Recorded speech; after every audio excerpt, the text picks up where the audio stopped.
কিছুদিনের মধ্যে সর্বসাধারণের জন্য খুলে দেওয়া হবে সাঁইথিয়া ময়ূরাক্ষী নদীর ওপরে থাকা ময়ূরাক্ষী সেতু বা নতুন ব্রিজ।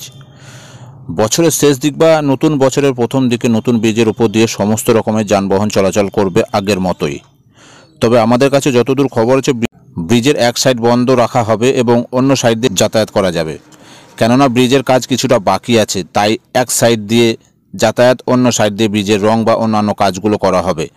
ব্রিজের পুরনো বেয়ারিংগুলো খুলে নতুন বেয়ারিং লাগানোর কাজ প্রায় শেষের দিকে। ব্রিজের ওপর নতুন ম্যাস্টিক রাস্তা তৈরি করার কাজ চলছে।